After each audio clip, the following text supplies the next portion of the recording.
नमस्कार, दैनिक शिव टाइम में आप सबका स्वागत है। मैं रश्मि शर्मा, कैमरामैन शुभम भगत के साथ। दर्शकों, जिस तरह से हम बार बार बताते हैं, आज के दौर में इंसानियत कहीं दम तोड़ती नज़र आ रही है और ये कहेंगे खून के रिश्ते भी किस तरह से सफ़ेद होते हुए साफ नज़र आते हैं। आज के दौर में बार बार हम कितनी बार ऐसी स्टोरीज़ लेके आए कि ज़मीन जायदाद के लिए जो कि इंसान किस कदर गिर जाता है कि अपनों से ही ये कहेंगे कि उनका खून ही सफ़ेद हो, यानी अपनों के लिए कोई भी हमदर्दी नहीं रहती। इसी तरह की एक कहानी हमारे सामने आई कि केस ऐसा आया है जिनका नाम है मोहम्मद आज़म सन ऑफ बाजी गुलाम रसूल, जो गुलाम नबी, जो कि राजौरी के रहने वाले हैं। आइए सुनते हैं इनकी ज़ुबानी इन्हीं की कहानी। जी क्या कहना चाहिए, क्या हुआ आप असल में, पूरी बात क्या हमारी जनता के समक्ष रखी है? जनाब, आपका बहुत शुक्रगुजार हूँ मैं न्यूज़ चैनल वालों का। मुझे आज 43 साल में मौका मिला बोलने का और अपनी सच्चाई रखने का। आज तक जहाँ भी मैंने बात की और मेरी बात दबाई गई और मुझे बोलने का मौका नहीं दिया इन लोगों ने। जब मेरे भतीजे हैं तो इनने मुझे बोलने का मौका नहीं दिया और मेरी प्रॉपर्टी 1200 कनाल रकबा, जो मेरे वाल साहब ने 2 शादियाँ की थी, जिसमें से एक में से मैं एक ही हूँ, दूसरी मदर में से 3 भाई थे। वो 3 भाई के 2 की उनकी भी डेथ हो चुकी है और उनके आगे जो लड़के हैं उनने मुझे सताया हुआ है और उनने मुझे जेल बजाया और उनने मुझे फांसी चढ़ाया और मुझे आज तक उनने मुझे सुखी परेशान है। मतलब आप जो बता रहे हैं सारी बात बताइए, आखिर हुआ क्या आपके साथ, क्या किया आपके भतीजों? हाँ, भतीजों ने ये किया, जब मेरे वाल साहब गुजर गए, मेरी मदर थी वो और मैं 40 दिन का रह गया और मुझे वहाँ से धक्के मार के मेरी मदर को बाहर निकाला गया और उनको ये बोला कि आप जवान हो, हमारे पास नहीं यहाँ सौंपते, आप चले जाओ मायके और ये इसी यतीम का हिस्सा है। आज जब वो उनको निकाल के उन्हें 10 साल के बाद दूसरी शादी उनने कर ली, वो जवान थे, उन्हें दूसरी शादी कर ली, मैं उनके साथ रहा। वो जो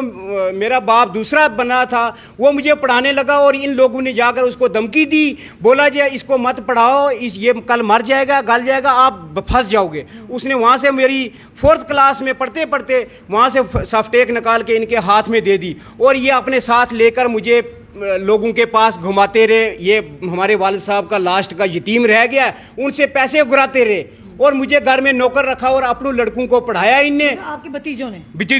और अपने ये पढ़ते रहे और मुझे घर में नौकर रखा इनने आज तक। तो उसके बाद इनने लोगों के ऊपर यूज़ किया, घर में लोगों के पास मुझे ड्राइवरी के लिए छोड़ा, सब कुछ इनके आपको पढ़ाया लिखाया नहीं, बिल्कुल। मेरी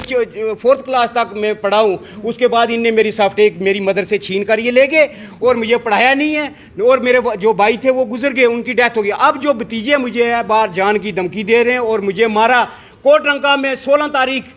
तारीख को, पिछले महीने 16 तारीख को मुझे बुलाया। वहाँ बुला कर उनने क्या काम किया, मेरा लड़का सऊदी अरब में था और सऊदी अरब में मुझे बोलने लगा आपका लड़के 5 लाख रुपया लगेगा, आपके लड़के को मंगाओ उसको सऊदी से और इसको नौकरी लगाएंगे। ये जो आपके पास मेडिकल जो ये पढ़े हैं डॉक्यूमेंट पढ़े, कौन से डॉक्यूमेंट? ये 16 तारीख को मुझे इनने कोटरंका में बुलाया जी तेरी वहाँ दरियाफत करते हैं। फिर इनने अंदर 8 बंदों ने मुझे अंदर लगा के घर में बुलाया। कोटरंका एक जंगल में घर है, हाँ। उधर बुला के वहाँ उनने मुझे बुलाया था, ये भी बताइए। ये मुझे जो मेरे से 2 लाख रुपया लिया था इनने, 1,63,000 में मैंने गाड़ी बेची 2016 में, वो दिए और 40,000 रुपया 37,000 रुपया अपनी जेब से करके लोगों से उठाकर मैंने वो 2 लाख रुपया दिया इनको। ये इनने बोला जी आपके लड़का सऊदी अरब से उसको मंगाओ और उसको नौकरी लगाएंगे, और नौकरी भी नहीं लगाई। और मैं इनको पूछा, इन्हें बोला आप उधर आओ तो हम बात करते हैं। उधर गया, जब इन्हें अंदर लगा के मुझे मारने के बाद मैं हॉस्पिटल में एडमिट था। मतलब खुद बुलाया आपको, बुला के आपको मारा? मेरी कॉल डिटेल मेरे पास है उनकी। तो उनने बुलाकर और मुझे मार के तो जंगल में फेंकने की कोशिश की उनने। फिर मैं जब मुझे अंदर लागी, मैं एडमिट था, ये देखो रजौरी के हॉस्पिटल के कागज हैं, ये सारे डॉक्यूमेंट रजौरी के हॉस्पिटल के जहाँ पे आप एडमिट थे। तो ये तो कंप्लेन आपकी? हाँ, कंप्लेन। फिर जब मैं रजौरी एडमिट था तो ये बाद में अपने डर से इनने क्या काम किया, मेरा नाम देकर ये 452 पर्चा लगाया मेरे खिलाफ, FIR लगाई और किसी के घर में घुसकर। हाँ जी, इनने फिर इनकी बात चलती थी, मेरी बात कोई सुनता नहीं था। मैं हॉस्पिटल में एडमिट था, इनने क्या काम किया, जाकर पर्चा फेक लगा के मेरा नाम है बाजी मोहम्मद आजम सन ऑफ बाजी गुलाम नबी और इनने लिखा है मोहम्मद आजम सन ऑफ अब्दुल हुसैन। को अजनबी बंदा, नाम ही गलत है, कोई अजनबी बंदे। मैंने FIR की जो SHO साहब से रिक्वेस्ट की, सर ये मेरा नाम नहीं है, ना मेरी वल्दीत है, ये देखो ये मेरा आधार कार्ड है, ये मेरा ड्राइवरी लाइसेंस है, इसमें देखी जाए ये मेरा नाम क्या है और मेरी वल्दीत क्या है। और फिर इन एक जगह में मेरी उसी जगह में एक जगह ये बेचने लगे 1981 में बेचने लगे 4 कनाल की वो रकबा था कुछ कनाल रकबा ये है मैं छोटा था उसने मेरी मदर पटवारी के पास गई जी ये मेरे यतीम की ज़मीन बेचने लगे यही है यही तो हाँ तो ये है ये बेचने लगे इसमें देखो इंतकाल में देखो जी मेरा मोहम्मद आजमी 1981 में इंतकाल हुआ ये आगे इंतकाल देखो साफ तौर पर लिखा गुलाम नबी मोहम्मद आजम लिखा हुआ साफ तौर पर यहाँ पे पूरा बाजी गुलाम नबी और यहाँ 1981 के ये नकल है और इस नकल का आगे का खाता ही नहीं इनने छोड़ा इनने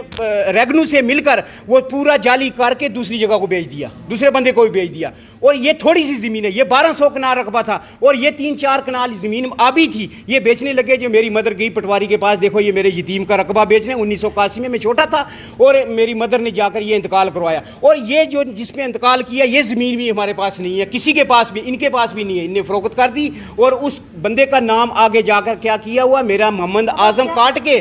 तो मोहम्मद हुसैन चढ़ाया हुआ है उस मेरे मोहम्मद आजम जिसको इसने बेची इनने बेची उसको बेचकर मोहम्मद हुसैन इनने पैसे ये देखो आगे ये देखो ये जाली पूरी कटिंग है ये पटवारी ने मुझे नकल दी है कोर्ट के रेवेन्यू के देखिए किस तरह से कटिंग की क्योंकि इवन के कोर्ट के डॉक्यूमेंट या रेवेन्यू के जो जितनी भी कागजात हो ज़मीनी को लेकर उस पर इस तरह की कटिंग नहीं होती है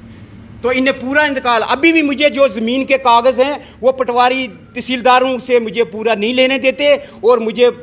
महीना 2-2 महीने उनके पीछे घूमना पड़ता है वो टाल मटोल लगाते हैं नहीं जी उधर जाना है आज मैं ये चाहता हूँ कि मेरे बच्चे तीन बच्चे हैं एक मैं हूँ और ये आज मुझे जान की धमकी दे रहे हैं मुझे ये मेरे बाजी मंजूर हुसैन बाजी अल्ताफ़ हुसैन बाजी मुश्ताक हुसैन बाजी शौकत हुसैन बाजी आफ्ताब हुसैन बाजी अरशद हुसैन और बाजी सदाम हुसैन बाजी जहांगीर हुसैन ये 8 बंदे हैं आपने कंप्लेन दी इनके खिलाफ पुलिस बहुत मैंने हर जगह में दी है हर जगह मीडिया में भी दी है मैंने क्राइम ब्रांच को जरूरी है कि कंप्लेन करवाना पुलिस को हाँ पुलिस को मैंने करवाई ये देखो ये कोटरंगा में करवाई मैंने मगर ये मेरी 2021 के दशक के बताना चाहेंगे ये 2007वें महीने की है तो मेरा पर्चा नहीं उनने लिया मेरा पर्चा नहीं बोला आपके पास आपका पर्चा लगा हुआ आपके खिलाफ मेरे खिलाफ है ही नहीं ये मोहम्मद आजम सन अब्दुल हुसैन के खिलाफ पर्चा लगा हुआ है तो ये मुझे ज़बरदस्ती ये मेरा मर रहे हैं मुझे ये पर्चा ये आप पे पर्चा लगा हुआ है आप मुझे मेरी कोई सुनाई नहीं है मेरी ये आपकी साधन से मैं ये लोगों को कहना चाहता हूँ मैं इमिटेशन गवर्नर से कहना चाहता हूँ IG जम्मू से कहना चाहता हूँ DIG जम्मू से कहना SSP जम्मू से ये कहना मेरी रिक्वेस्ट है मेरी इंक्वायरी की जाए क्योंकि मैं इससे ज़बरदस्त तंग आया हूँ मुझे ये आए चंद दिनों में इनने मुझे मार देना मेरे किसी बच्चे को मार देंगे तो लिहाजा मेरी रिक्वेस्ट है आप लोग जान का खतरा है मुझे जान का खतरा है ये मुझे चंद दिनों में मारने वाले हैं आपने ये DC additional deputy commissioner Kotranka Rajouri ने भी यहाँ पे ये SHO को उनने मार किया है फिर तब उसके बाद भी मेरा पर्चा नहीं लगा दर्शकों को बताना चाहेंगे सबसे बड़ी बात है कि ADC कोटरंका ने जो SHO रजौरी को कोटरंका को हिदायत दी है कि FIR लगाई है यानी इसको कंसीडर किया जाए पर हर एक को अपनी सुरक्षा के लिए यानी कि अपनी सुरक्षा मेरे बच्चे अनएम्प्लॉयड बच्चे हैं मेरे बच्चे पढ़ रहे हैं ये इस टाइम ये बिल्कुल बेरोजगार हैं मेरे वालिद साहब की ज़ियारत पे लोग आते हैं वहाँ कम से कम चढ़ावा चढ़ता है कम से कम 25-30 हज़ार रुपये दिन का चढ़ावा चढ़ता है इन लोगों ने ये खुद मुलाजिम है और उस पर यहाँ पर जो लिखा गया है इन्होंने लिखा हुआ कंडी लैंड इशू विद ये लिखा हुआ है and proceed only after revenue record हाँ ये लिखा है DC साहब ने लिखा है रेगनू को मगर ये अब मुझे नकल पूरी नहीं मिल रही मेरी ज़मीन की नकल दी जाए मेरी कार्रवाई होनी चाहिए मेरी रिक्वेस्ट है सबसे धन्यवाद दर्शकों ये हमने आपके सामने पूरा जो इशू रखा कि क्या इशू है और मोहम्मद आजम क्या चाहते हैं गुहार लगा रहे हैं राजौरी की एडमिनिस्ट्रेशन से कि कम से कम जो उनका हक है जो उनका अधिकार है जो जायज़ है और उसके साथ उनको डॉक्यूमेंट दिए जाए और साथ ही साथ जिन लोगों के इन्होंने नाम लिए इनका साफ तौर पर ये कहना कि इनको वो जो मेरा भतीजा है वो हाई कोर्ट का वकील है एक तो SHO ने मुझे कहा कि हाई कोर्ट के वकील के खिलाफ पर्चा नहीं मैं लगा सकता क्या नाम है उसका शौकत हुसैन नक्शबंदी रजौरी ये श्रीनगर में है हाँ ये उधर से फ़ोन करवा के SHO को मेरा बोला इसके खिलाफ पर्चा दे दे और SHO के पास में क्या एसएचओ ने मुझे बोला कि ये ऐसे हाई कोर्ट का वकील है, इस पे हम पर्चा नहीं दे सकते। क्या हाई कोर्ट का वकील है वो एक बंदे की जान ले लेगा? ऐसा तो कुछ नहीं है, कानून सबके लिए बराबर क्या है। उनके यहाँ लिए पर कानून नहीं है? यहाँ पर जजेस के ऊपर भी एफआईआर लगती है, वकीलों के ऊपर भी लगती है। कानून सबके लिए बराबर, और कानून की इज्जत करना हर एक देशवासी का, हर एक इंसान का कर्तव्य भी। और जिस तरह से उन्होंने कहा कि अगर जिस तरह से इन्हीं की ज़ुबानी हम सुन रहे हैं कि वकील है, तो उनकी इसलिए नहीं लगाया जा रहा है फर्क कि वो वकील हैं। अगर वकील हैं तो कानून के दायरे में रहकर कानून की इज्जत करना होगा सबके लिए। ज़ैरत पे जाते हैं, जब खुद जाते हैं तो उनके साथ गवर्नमेंट पुलिस लगाती है, उनकी हिफाजत के लिए पुलिस लगाती है। तो क्या जिसका हक है उसको कोई पूछ ही नहीं रहा? चलिए हम कोशिश करेंगे ऑफ कैमरा भी बात करने की, और ज़रूर कोशिश करेंगे अपनी जनता के, अगर रिकॉर्ड होता वो भी लाएंगे कि आखिर रजौरी के कोटरंगा के एसएचओ क्या कहते हैं, और वहाँ के एडमिनिस्ट्रेशन किस तरह से इस केस को लीड कर रही है, हैंडल कर रही है, किस तरह से डील कर रहे हैं। क्योंकि ये व्यक्ति आज मजबूर होकर इसको जम्मू में आकर मीडिया के माध्यम से अपनी बात रखनी पड़ी। अगर वहीं इनका कोई ना कोई समाधान किया जाता या इनके केस को कंसीडर किया जाता, शायद आज ये मीडिया के माध्यम से अपनी बात को ना रखते। साफ तौर पर इनका कहना कि जिन 8 लोगों के नाम लिए उनसे इनको जान का खतरा है। कल को अगर कुछ भी हो जाता है, किस तरह की भी मिसहैपनिंग हो जाती है, तो क्या ये प्रशासन जवाब देगा? क्या ये पुलिस वहाँ की जवाब देगी? सबसे बड़ी बात, क्योंकि अपनी सुरक्षा की रक्षा करना हर एक देशवासी, हर एक नागरिक का कर्तव्य। और अपनी रक्षा के लिए इंसान कहाँ जाता है, या सुरक्षा के लिए पुलिस के पास। अगर वहाँ से इनको इस तरह का मायूसी हासिल हो तो आ जाकर कौन सा रास्ता रह जाता है? मीडिया। चलिए अपने कमेंट ज़रूर कमेंट बॉक्स में दीजिए, और इस वीडियो को ज़्यादा से ज़्यादा शेयर कीजिए। जुड़े रहिए ऐसे हमारे साथ अगले अपडेट के लिए। जय हिंद, जय भारत।